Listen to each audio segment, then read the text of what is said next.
Además, está llevando a que efectivamente todos los árbitros tengan hoy día frente a la opinión pública, la duda o el cuestionamiento respecto a su actividad.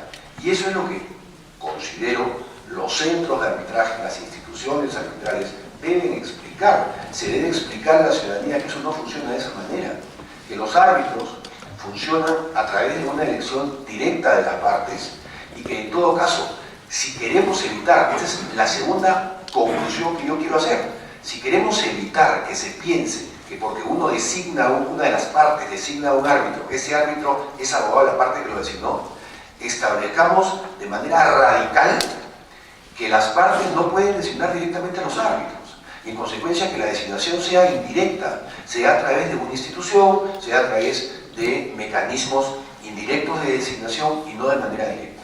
Entonces, creo yo, y estoy hablando para el arbitraje del Estado, no estoy hablando para el arbitraje privado, porque el arbitraje privado, repito una vez más, goza de muy buena salud. Los árbitros peruanos son reconocidos a nivel nacional e internacional.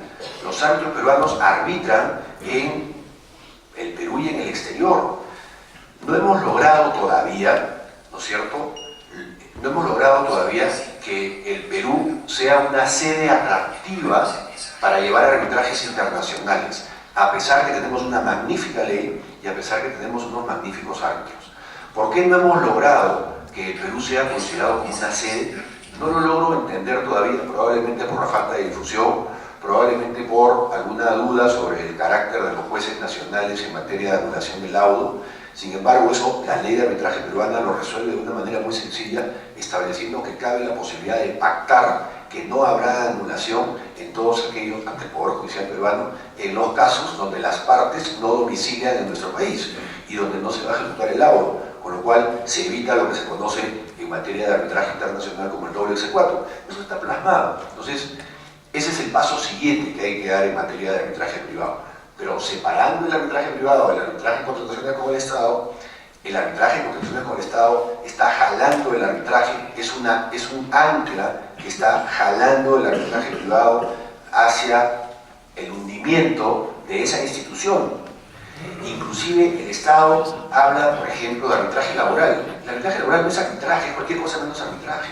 Entonces, creo yo que hay que poner las cosas en su lugar y en el tema de contrataciones con el Estado, ver la manera, creo yo que esa es la función principal de los centros de arbitraje, de explicar a la opinión pública cómo funciona el mecanismo de designación de árbitros, cómo funciona el mecanismo de la decisión de un colegiado que va a resolver un conflicto respecto a lo cual las partes se han sustraído del Poder Judicial. Y entonces, creo que por ahí va el razonamiento y el planteamiento que yo creo que deberíamos llevar adelante, y están aquí algunos de los secretarios de los centros de arbitraje más importantes, ¿no es cierto?, que podrían ponerse de acuerdo para establecer una política de definiciones sobre cómo se va a tratar estos casos en donde se ha abierto, creo yo, mezclando a personas absolutamente intachables que están en un proceso a través de un procedimiento de investigación fiscal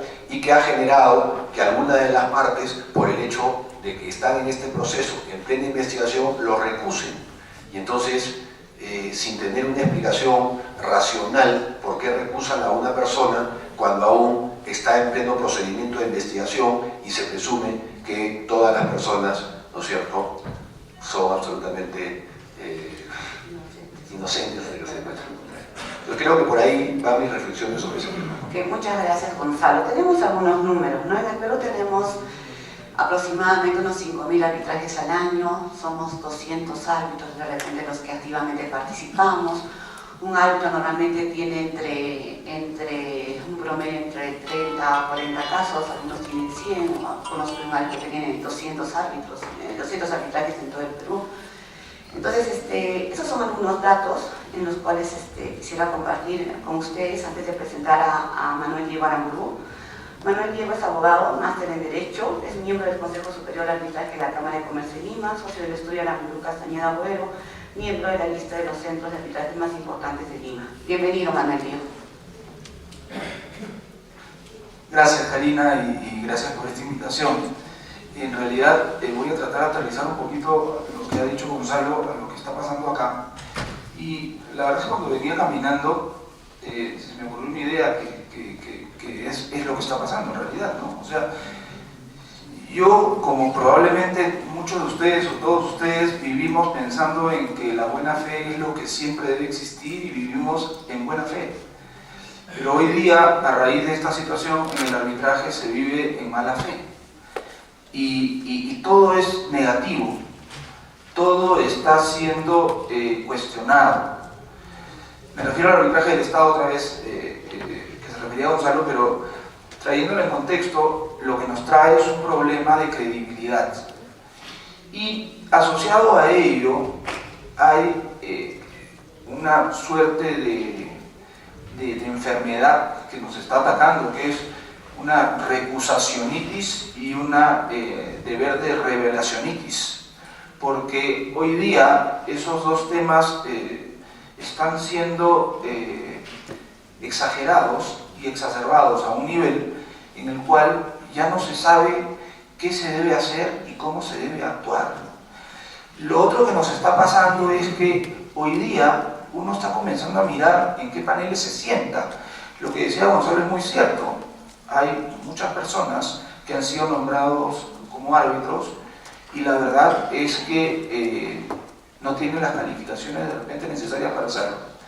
Y la gente que tiene un poquito más de criterio está rechazando presidencias de tribunales o sentarse en tribunales con personas en las cuales no necesariamente confían. Y eso no debería pasar, porque en realidad uno debe partir pensando que todos actuamos de buena fe, pero la verdad hoy día no es esa.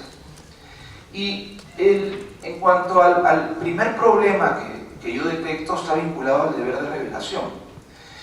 Y de verdad que hemos llegado a un extremo a veces absurdo, porque en lo lógico, y lo que todos sabemos, es que alguien tiene que revelar aquellas circunstancias que en opinión de las partes dan dudas o pueden dar dudas justificadas al deber, a la imparcialidad e independencia del árbitro.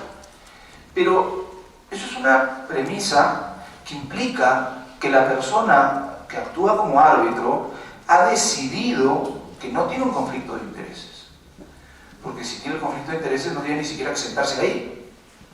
Entonces, si él revela en buena fe, él revela algo que pudiera generar dudas justificadas en principio, pero que él considera que puede continuar en ese panel. Bueno, en el Perú hoy día, sobre todo en el tema de la contratación pública, revelar algo implica una recusación automática más o menos.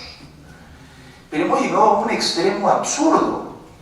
Hoy día, incluso cuando uno tiene o va a tener que revelar hasta a quién pretendió sugerir como presidente de un tribunal, porque ya se han planteado recusaciones a árbitros cuando designan a un presidente y el presidente no acepta, y eso no se revela. O sea, una de las partes se entera de que designaste con otro árbitro a un presidente y ese presidente no acepta, y eso también tendrías que revelarlo. A ese nivel de absurdo estamos llegando. Ya hay recusaciones, mira, ya hay recusaciones así. Ya, a ese nivel estamos llegando. Entonces, lo que habla las reglas de la IVA, de las recusaciones frívolas, a ese extremo estamos llegando. Y creo acá que sí, los centros de arbitraje tienen una herramienta muy fuerte, y es la sanción. Y hay que aplicar las sanciones. Hay que aplicar las sanciones. No sé si a la parte, no sé si al abogado, no sé si sea posible el abogado, pero algo hay que hacer, porque tampoco podemos seguir permitiendo que se abuse con este deber de revelación, que a veces a uno le mandan listas de preguntas que son imposibles de responder. Incluso las instituciones del Estado son peores todavía, porque recusan por no revelar algo que ellos ya sabían. No lo revelé, pero si tú lo sabías, ¿por qué lo iba a revelar? Igual a uno lo recusan. Y hubieron centros de arbitraje que declararon en algún momento fundadas esas recusaciones, hoy día eso ya entiendo que ha sido corregido, lo cual está muy bien. Y el otro problema que entiendo está pasando es la mala fe. Y la mala fe en los abogados defensores, sobre todo en los procuradores. No sé realmente si es mala fe o es temor también, porque también puede ser eso, ¿no? En realidad tienen que defenderse de alguna manera y si no la Contraloría les cae encima, pero al extremo de que reconsideran todas las resoluciones que los árbitros emiten o cuestionan cualquier cosa que los árbitros plantean o comienzan a poner piedras en el camino para decir me está violando mi derecho, me está violando mi derecho, me está violando mis derechos, para poder eventualmente plantear una anulación del laudo que probablemente no prosperará, pero ellos por lo menos dirán hice todo lo que yo puedo para poder lograr que este arbitraje se paralice o no camine o no funcione de alguna manera. Ahora, ¿qué hacer?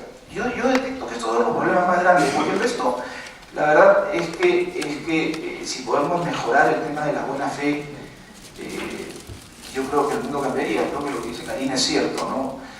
Pero también me he llegado a cuestionar si es bueno que el arbitraje sea tan masivo. De repente no es bueno. De repente nunca debió existir arbitraje en la contratación pública.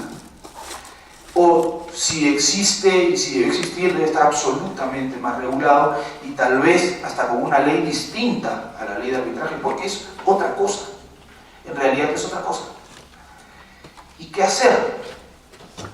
De repente, un poco lo que dijo Gonzalo también a mí me parecía bien interesante, que era reforzar un sistema aleatorio de nombramiento de los árbitros, que las instituciones arbitrales lo hacen, pero hay que promover eso. Las listas de árbitros hay que depurarlas, hay que revisarlas y hay que depurarlas. Y de verdad que ahí hay un problema también serio, porque las listas de árbitros del Estado son objetivas. Se cumple el requisito y uno entra. Pasa el examen, porque así es, pasa el examen y uno entra. Y eso, la verdad, todos sabemos que no debería ocurrir. Una supervisión más rigurosa del deber de la deliberación, pero de los dos lados. Por eso hablaba, también hay que sancionar a aquellos que cometen excesos. Y una duda que tengo